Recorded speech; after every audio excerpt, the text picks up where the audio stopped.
Bonjour à tous et à toutes, bienvenue dans la Semaine de l'écho. J'ai le plaisir d'accueillir Dimitri Pavlenko, journaliste et auteur de Combien ça va nous coûter, Dany Lang, enseignant-chercheur à Sorbonne Paris-Nord. Bonjour. Arnaud Marion, fondateur de l'Institut en haute gestion des crises. Bonjour. Et avec nous également à distance, Jésabel Coupé-Soubeyran, maîtresse de conférences à Paris 1, Panthéon-Sorbonne et conseillère scientifique à l'Institut Veblen. Bonjour à vous et merci d'avoir accepté notre invitation. Au programme de cette émission, des deux côtés de l'Atlantique, les banques centrales s'attaquent à l'inflation, quitte à freiner la demande de crédit et donc l'activité économique. Et si la récession était le prix à payer pour réduire l'inflation, on en débattra avec nos invités.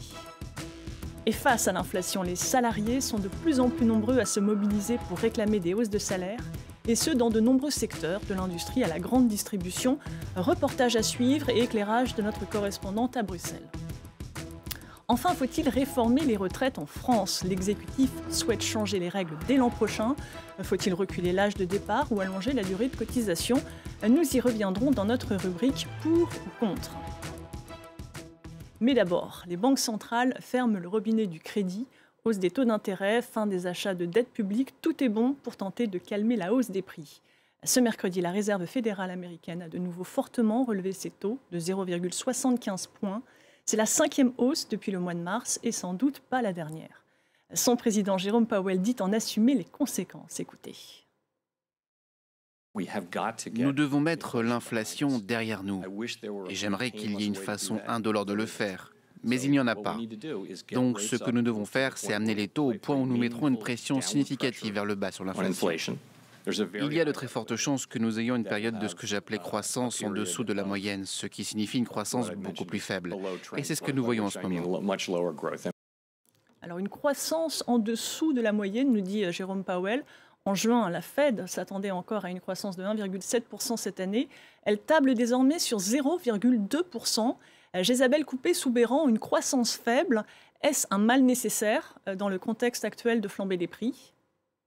C'est ce que nous disent les banques centrales. Effectivement, les banques centrales, vous l'avez rappelé, elles nous disent bien la récession, le chômage, c'est le prix à payer pour faire baisser l'inflation et pour restaurer notre pouvoir d'achat. Alors, en fait, ce discours-là repose, je dirais, sur deux hypothèses qui sont toutes les deux très contestables.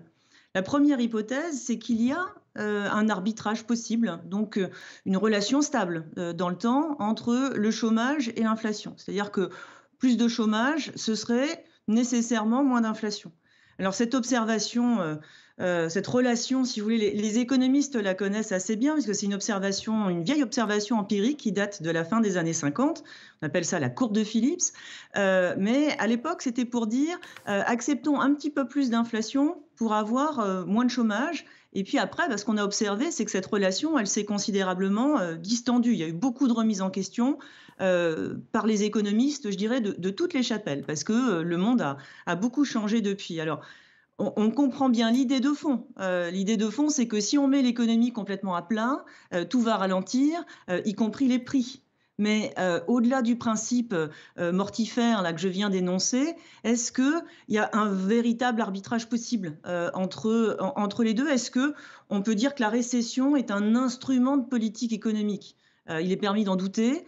Et puis surtout, qui va souffrir de cela? En fait, toujours les mêmes. Les plus modestes qui ont souffert de la politique monétaire ultra accommodante des banques centrales, qui ont vu notamment le prix de leur logement augmenter parce que, en fait, ce sont des politiques qui ont surtout soutenu les prix d'actifs et les prix de l'immobilier. Eh bien, ceux-là même vont encore souffrir, en fait, de la politique monétaire restrictive, de lutte contre l'inflation. On va peut-être même y perdre leur emploi. On va y et venir. Ça, c'est juste... Pardon. Excusez-moi, je vous coupe. Dany Lang, je vous voyais réagir. Oui, non, mais c'était simplement pour compléter ce que disait Jésabel Coupé-Soubeyran. On voit depuis un certain nombre d'années, maintenant depuis au moins 2 décennies, des études empiriques très sérieuses pour nous dire que la fameuse courbe de Phillips est plate. Donc ça veut dire clairement qu'on peut faire baisser le chômage sans engendrer de l'inflation. Et c'est d'ailleurs quelque chose que M. Powell avait lui-même reconnu en 2019. Donc je partage très largement ce que dit ma collègue. Et par ailleurs, il y a clairement une erreur dans l'analyse de l'inflation ici. Si on pense vraiment que c'est lié aux politiques des banques centrales, on fait fausse route. L'inflation actuelle est complètement liée.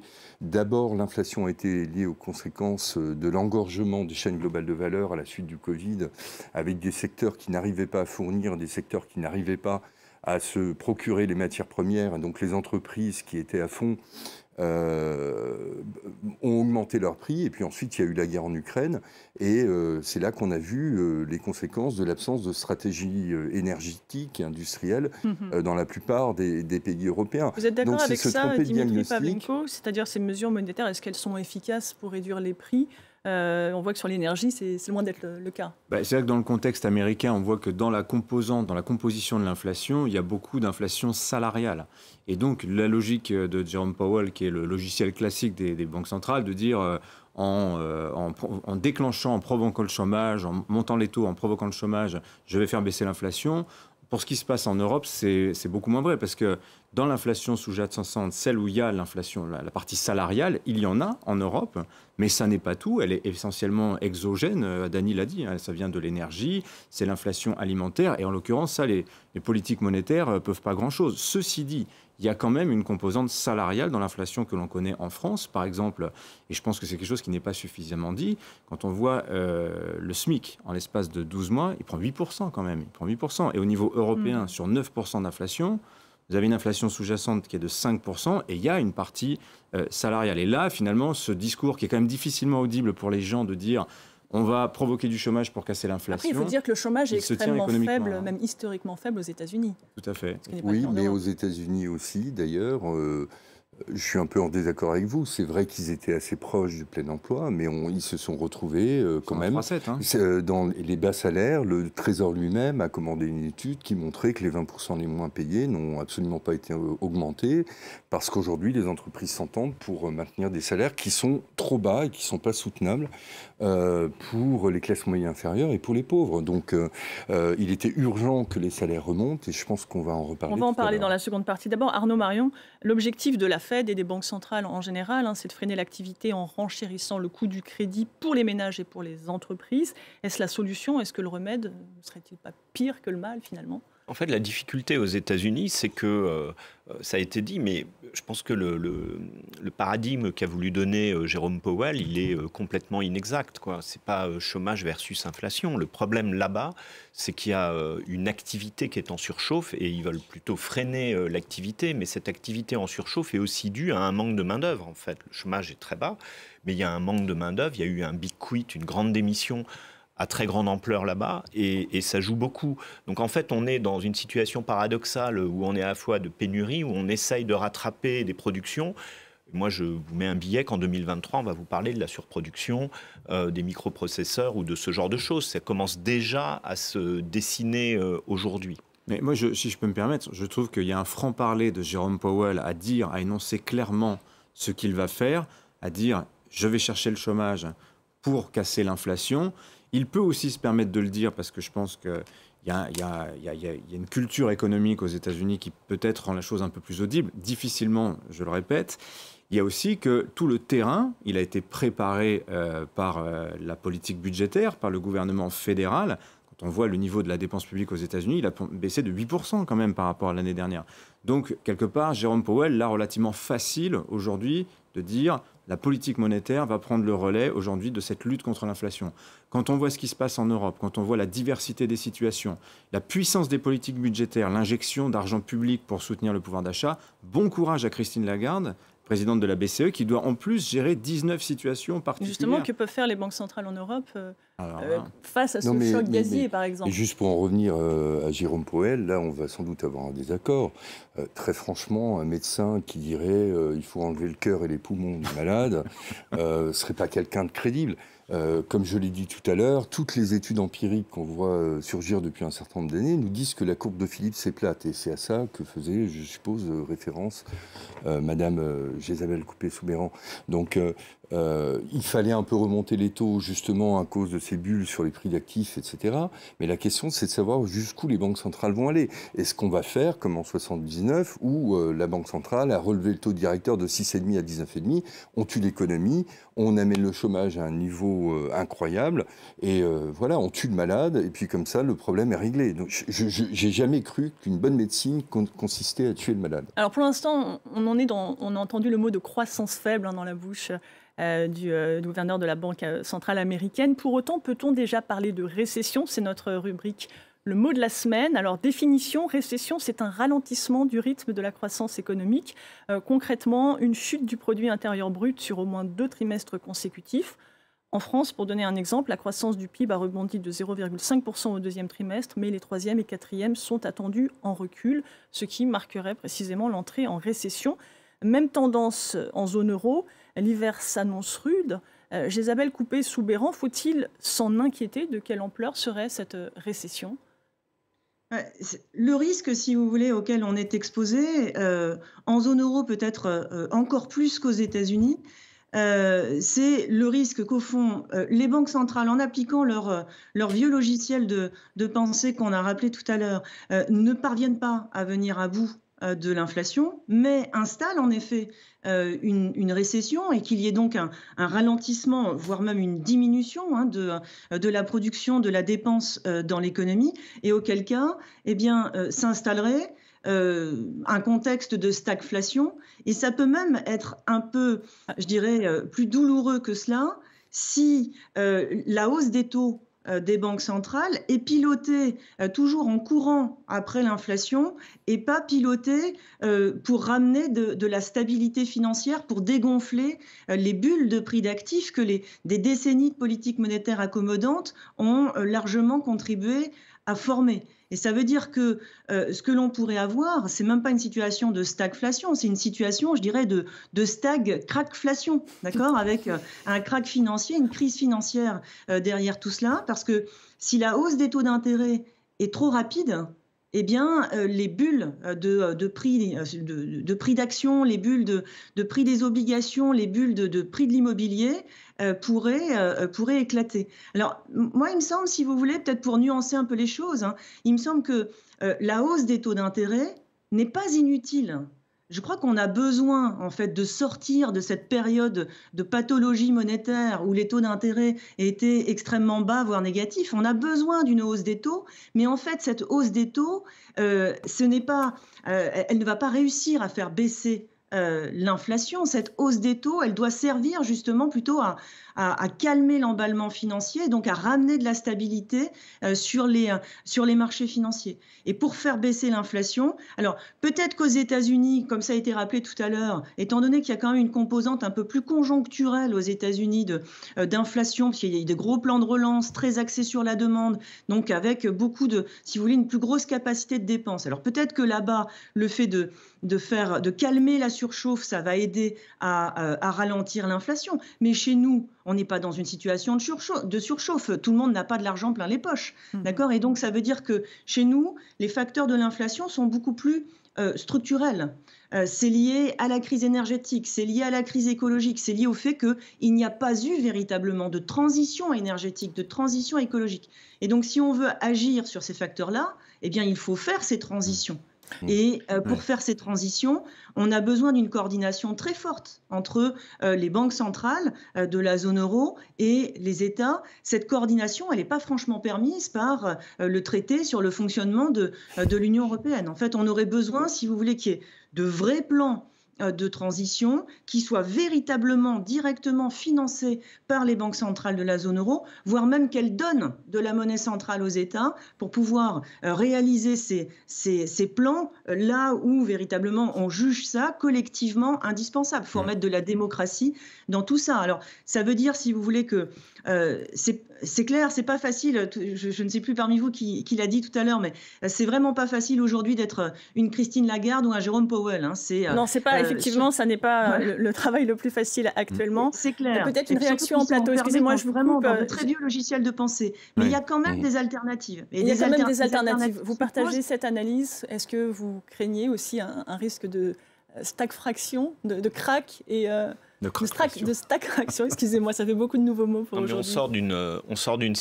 On sort d'une situation surréaliste, en fait, avec des taux qui étaient négatifs, des exigences aussi des investisseurs de rendement des fonds propres qui sont stratosphériques. Donc une période de rééquilibrage qui finalement est assez saine. Oui, et je ne retire pas un mot à ce qu'a dit Jésabel tout à l'heure, c'est-à-dire que aujourd'hui, je ne vois pas comment les investisseurs peuvent attendre 15% de fonds propres en réclamant des engagements RSE et en réclamant aux entreprises de financer une transition énergétique, mais qui est en train de s'imposer complètement.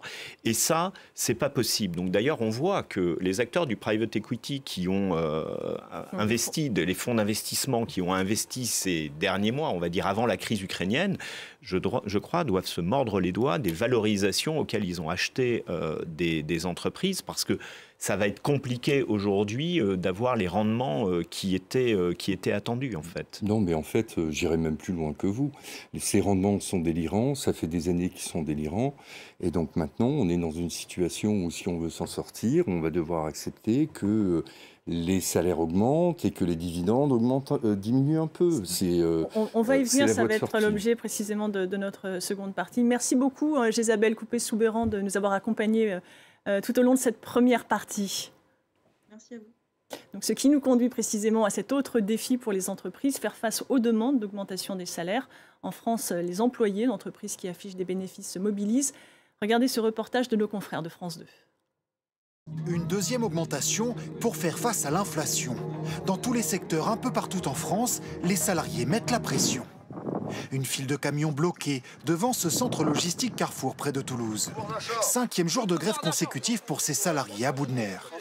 Ils exigent 5% d'augmentation pour répondre à l'envolée des prix, loin de la proposition de leur direction. Aujourd'hui, ils osent nous donner 2% d'augmentation de salaire.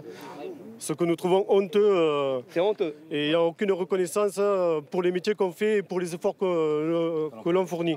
Les salariés avaient déjà bénéficié d'une revalorisation en début d'année. Mais en quelques mois, la donne a changé, l'inflation a explosé. Exemple aussi chez Stellantis, où les grèves s'enchaînent. Qu'est-ce que tu penses de ton salaire ? Moi, mon salaire, il est minable. 3% d'augmentation en moyenne en début d'année. Mais depuis, l'inflation a explosé et le constructeur automobile a affiché des bénéfices exceptionnels. Quand vous voyez que le groupe a fait 8 milliards de bénéfices, vous vous dites quoi ? C'est magnifique, c'est bien, mais il faut partager la richesse avec les ouvriers. Là, j'ai quand même 30 ans d'ancienneté. Il vous faudrait combien aujourd'hui pour vous en sortir correctement ? Un minimum de 2100, je pense. Aujourd'hui, les syndicats réclament 400 € de plus par mois et par salarié. Demander 400 €, ça paraît beaucoup, mais pour vivre, pour payer nos loyers, on en a besoin. Quand on voit les loyers à 800 € par mois, et quand on touche 1400 €, c'est insuffisant. Des négociations parfois difficiles au niveau local, comme ce Leroy Merlin en Corse. Les salariés réclament une deuxième augmentation de 5% cette fois. Beaucoup trop selon la direction, qui a versé 250 € de prime au mois d'août pour lutter contre l'inflation. L'entreprise n'a pas les moyens de répondre à toutes les problématiques salariales. Très honnêtement, l'entreprise fait ce qu'elle peut, mais elle ne peut pas tout. Les bras de fer se multiplient à travers la France pour que les salaires suivent l'inflation. Arnaud Marion, transport, automobile, pour ces entreprises bénéficiaires, vous diriez que ces demandes d'augmentation sont justifiées, légitimes ? Non, mais c'est toujours légitime, vu du côté du salarié, en fait, de ne pas pâtir d'une situation économique. Et encore, je dirais qu'en France, on a eu la chance qu'on ait budgétisé une partie de l'inflation, en fait. Il y a 6% d'inflation, mais il y en a 4% qui sont passés dans le budget et qui ont été assumés par l'État. Ce qui, entre nous soit dit, va donner quand même aux entreprises françaises peut-être un avantage compétitif par rapport aux entreprises européennes de 4 points par an, peut-être sur 2 ans ou autre. Donc la situation des personnes ne pose strictement aucune question en la matière. La difficulté, c'est que on ne peut pas comparer la majorité des entreprises françaises, il y en a 3,5 millions, à Carrefour et à Leroy Merlin. Pourquoi ? Parce que c'est la capacité qu'ont les entreprises à pouvoir payer ces augmentations de salaire, et elles le peuvent si elles ont cette capacité à augmenter leurs prix au fur et à mesure, sans aucun délai. C'est ce qu'on appelle le pricing power chez les anglo-saxons, c'est-à-dire comment j'arrive à répercuter. Et ça, c'est un problème, en fait, de rapport de force. On voit bien aujourd'hui que les grands de la distribution, certains font les plateaux de télé en disant le pouvoir est du côté des industriels. J'ai envie de dire enfin, parce que j'ai été industriel vendant à la grande distribution. On en a besoin. Hein. Il y a 4 groupes qui vendent en France, 5 groupes qui vendent en France, 5 enseignes. Donc chacun représente 20 ou 25%.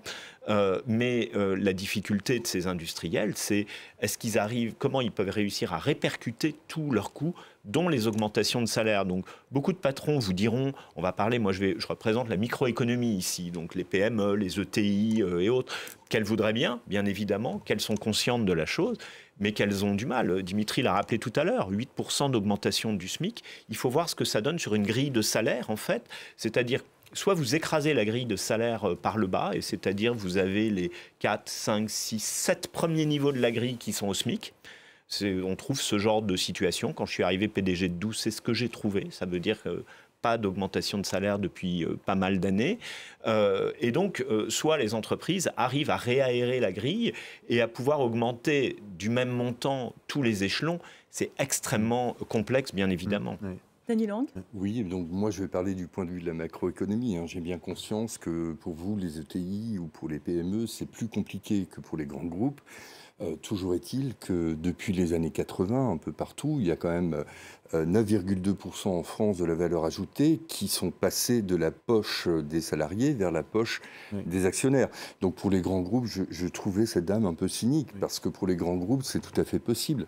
Effectivement, il est temps d'augmenter les salaires, donc de permettre un réajustement de la part des salaires dans la valeur ajoutée.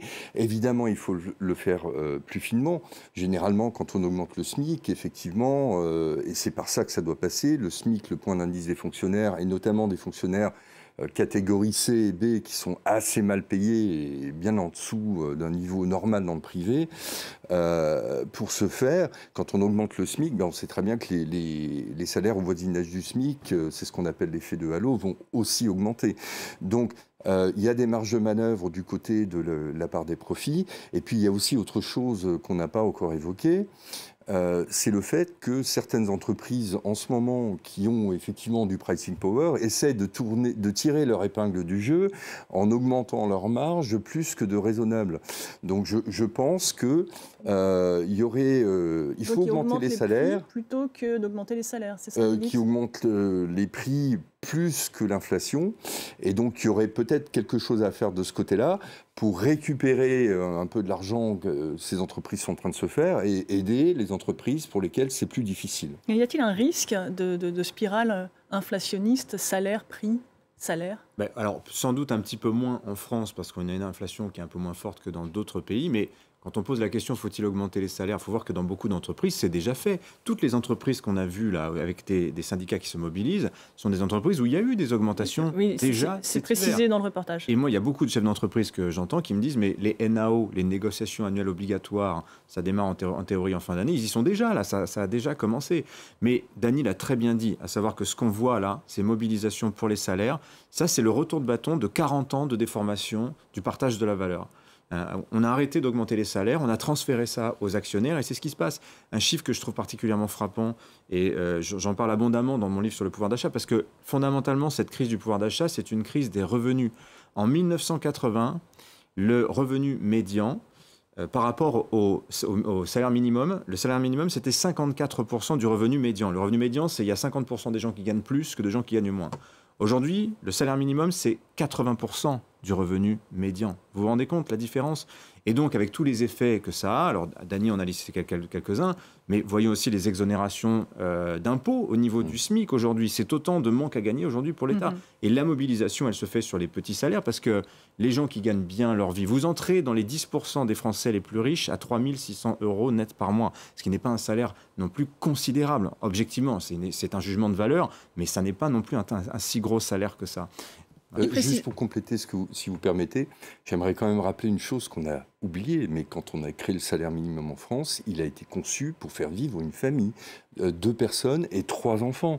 Aujourd'hui, aller vivre avec un salaire minimum dans un certain nombre de villes françaises, Paris, même Strasbourg, enfin, c'est très compliqué de vivre avec un salaire minimum. La composante logement, c'était 10% des dépenses en 1950 quand on a imaginé ce salaire minimum, enfin à peu près. Hein, si c'est 30%. Précisément, on va aller voir comment ça se passe ailleurs. Vous l'avez dit, l'inflation est parfois plus marquée, notamment en Belgique, où les salaires sont indexés, ajustés sur les prix. On va retrouver notre correspondante Alix Le Bourdon.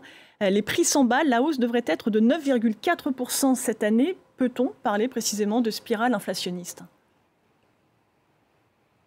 Alors écoutez, c'est en effet le risque avec ce mécanisme d'indexation automatique des salaires sur l'inflation, puisque d'un côté, il permet de soulager les ménages, mais de l'autre, il entraîne automatiquement une hausse des coûts salariaux pour les entreprises qui doivent payer plus leurs salariés. On table pour l'année 2022-2023 en Belgique sur une augmentation de ces coûts salariaux de plus de 11%. Résultat, les entreprises ont tendance à augmenter les prix des biens et des services, ce qui participe à l'inflation. On parle quand même en 2022 en Belgique d'un taux d'inflation jamais atteint depuis 46 ans. Alors j'ai pu échanger rapidement ce matin avec le patronat ici en Belgique et selon eux, s'il n'y a pas d'aménagement de cette indexation, l'économie belge va droit dans le mur. Vous le savez, la Belgique est l'un des seuls pays européens à avoir opté pour ce système d'indexation avec le Luxembourg, Malte et Chypre. Et donc les entreprises belges qui exportent se trouvent désavantagées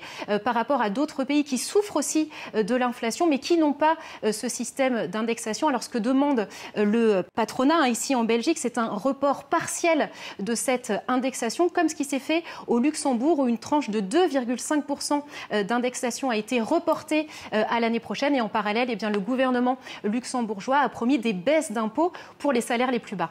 Alix, malgré ces hausses automatiques de salaire, 64% des Belges disent craindre de ne pas pouvoir régler leurs factures de gaz et d'électricité cet hiver. Les syndicats se mobilisent, on l'a vu cette semaine. Augmenter les salaires ne suffit plus ? Alors en effet, c'est la grosse crainte ici en Belgique à l'approche de l'hiver, surtout pour les foyers qui ont vu leurs factures d'énergie tripler, voire quadrupler. Il y a aussi les cris d'alerte des patrons des petites et moyennes entreprises, des artisans et des commerçants qui craignent les mois à venir. Alors lors de la dernière manifestation ici à Bruxelles, les slogans réclamaient des mesures concrètes pour baisser ces factures et critiquaient notamment les mesures prises mi-septembre par le gouvernement, jugées insuffisantes, inefficace. Parmi ces mesures, il y a une réduction de 200 € des factures pour une grande partie des ménages. Mais les syndicats craignent que cette mesure ne soit que temporaire puisque le gouvernement belge table sur des mesures qui seraient prises au niveau européen, notamment la fameuse taxe sur les super-profits. Le problème aussi, c'est que les finances publiques belges sont dans le rouge. Le déficit pourrait atteindre plus de 5% d'ici la fin de l'année, ce qui ne laisse en effet pas beaucoup de latitude pour le Premier ministre Alexander De Croo pour prendre des mesures ambitieuses. Merci beaucoup Alix, vous étiez donc en direct de Bruxelles. Alors en France, d'autres mesures ont été prises, gel des tarifs de gaz et d'électricité ou encore l'envoi d'un chèque inflation pour les ménages les plus modestes. Dimitri Pavlenko, vous diriez que ces mesures vont dans le bon sens et pourquoi, selon vous, le pouvoir d'achat est si central en France ? Alors c'est une vaste question. Pourquoi le pouvoir d'achat est aussi central ? C'est lié à de nombreuses choses. D'abord, ce que je disais, c'est-à-dire effectivement, vous avez un écrasement aujourd'hui des grilles salariales. Les salariés de Stellantis, en fait, plutôt que de demander des augmentations de salaire, il ferait mieux demander qu'on leur distribue des actions. Ils gagnent, je pense qu'à terme, ils y gagneraient plus. La centralité du sujet provient aussi du fait que ça s'accompagne d'un sentiment de déclassement qui se décline aussi dans de nombreux sujets, au-delà de la stricte question salariale. Et encore une fois, je pense qu'on se trompe de terme quand on parle de crise du pouvoir d'achat. C'est une crise des revenus, en réalité, très majoritairement une crise des revenus. Il y a les gagnants et il y a les perdants. Vous regardez dans les entreprises aujourd'hui, on obtient des augmentations quand on va voir son patron, quand on a un pouvoir de négociation avec lui. Et les employeurs, ils font de la haute couture, ils donnent à certains, mais pas forcément à d'autres. Seulement, les augmentations style, costume, à taille unique, ça c'est terminé. Arnaud. Sur les aides, sur les aides publiques, effectivement, mais là je vais dire quelque chose que beaucoup d'économistes disent, à savoir, oui, c'est nécessaire aujourd'hui d'aider les gens à passer le cap de cette crise. Le problème, c'est que l'État n'a pas trouvé encore la solution pour faire des aides ciblées de manière efficace. Et donc, on distribue sans doute beaucoup trop d'argent public, ce qui pèse sur les comptes de la nation. Et ça va en partie dans les poches de gens qui n'en ont objectivement pas besoin. L'aide carburant, on sait bien qu'il y a beaucoup de rouleurs qui n'ont pas besoin qu'on sponsorise de 30 centimes le carburant. Oui.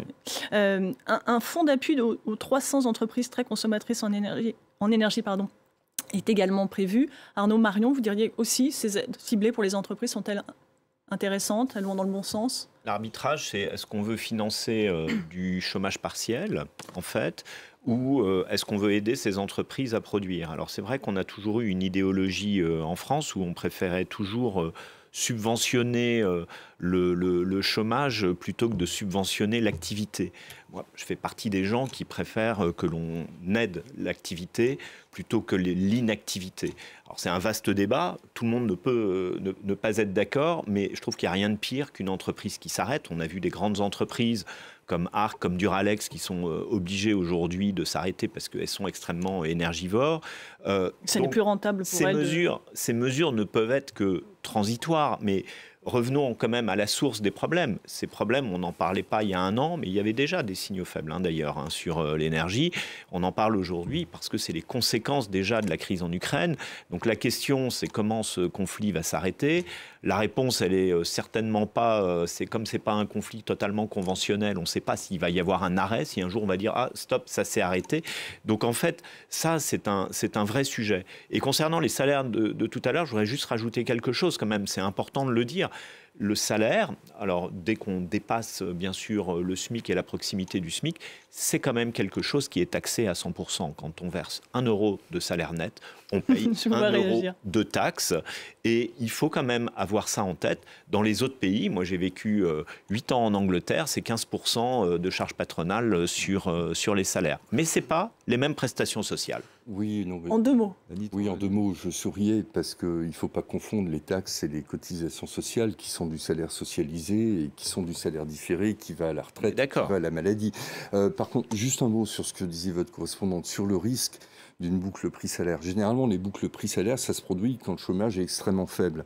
Et là, ça se produit sectoriellement dans les secteurs où, comme vous le disiez tout à l'heure, qui sont en tension, où le rapport de force est favorable aux salariés. Et c'est pas forcément les secteurs à bas salaire.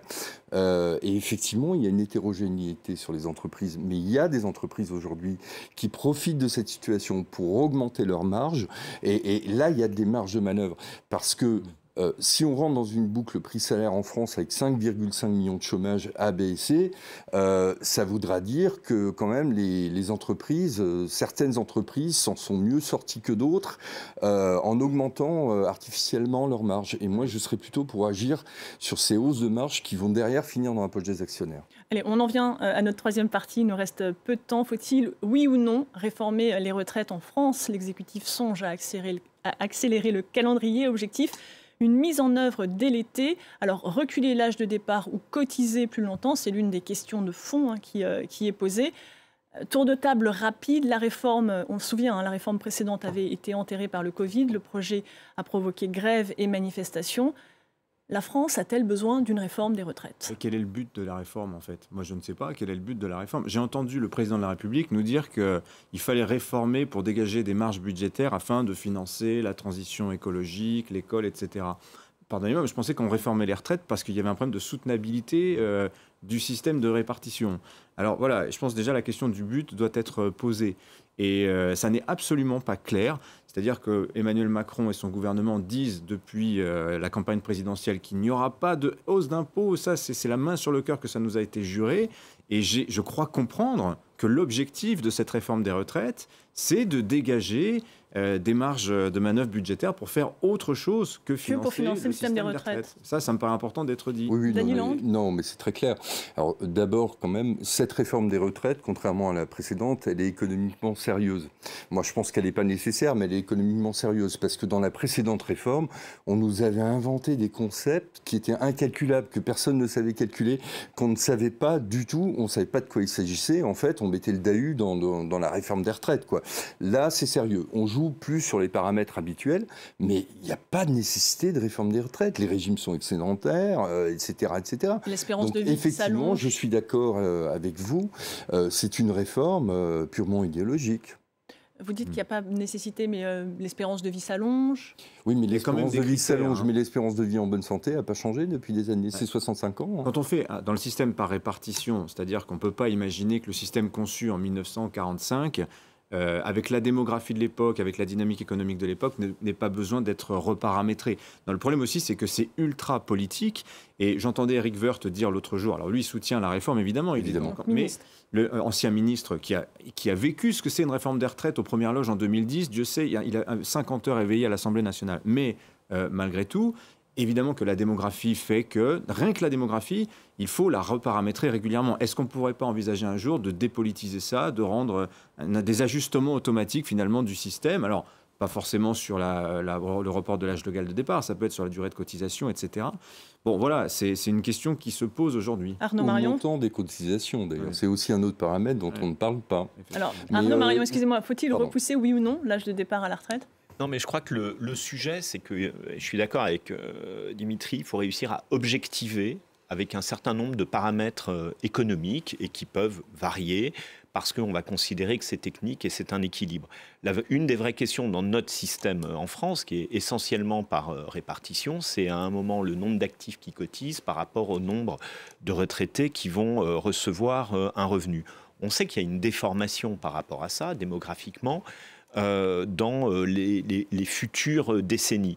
Mais de façon polémique, moi j'ai envie de dire qu'on n'en finit pas de payer une promesse électorale de 1981, celle de François Mitterrand, qu'il a appliquée, c'était plus qu'une promesse, et qu'il a passé brutalement, sans avoir chiffré ni financé, la retraite de 65 ans à 60 ans, au moment où les autres pays allaient faire le chemin inverse. Et je pense qu'on n'en finit pas de payer. Vous n'avez pas répondu à la question. Juste encore un petit point. J'aimerais quand même attirer votre attention. Évidemment, ce n'est pas votre cas, ce n'est pas le cas dans les PME, les ETI, etc. Mais dans un certain nombre de grands groupes, cette retraite va signifier tout simplement une baisse des pensions d'un certain nombre de personnes qu'on pousse vers la porte à 55 ans. Et quand certains patrons nous disent « Ah bah oui, mais s'ils doivent cotiser plus longtemps, je ne vais pas les pousser à la porte à 55 ans et pas prendre des jeunes », désolé, mais j'ai du mal à les croire. Dans plein de boîtes, on pousse les gens vers la sortie dès 58-59 ans et on les paye jusqu'à leur départ en retraite pendant 4-5 ans. Donc, c'est-à-dire que les entreprises sont prêtes à assumer ça et ça ne les empêche pas d'embaucher par ailleurs. Mais là, on touche une espèce de mystère. C'est-à-dire que les entreprises sont prêtes à payer pendant 5 ans des salaires élevés, parce que c'est des gens qui sont en fin de carrière, à ne rien faire. Économiquement, ça n'est pas très rationnel. Oui, mais alors, pourquoi font-elles ça ? Pourquoi font-elles ça ? Parce qu'on juge que ces gens sont inadaptés à l'économie moderne, ce qui pose la question de la formation professionnelle en fin de carrière. Et si on veut réformer les retraites, il me paraît nécessaire de commencer par cela peut-être. Ça fera l'objet d'une prochaine émission. En tout cas, merci d'avoir participé à ce numéro. Merci à vous de nous avoir suivis. L'information continue sur France 24.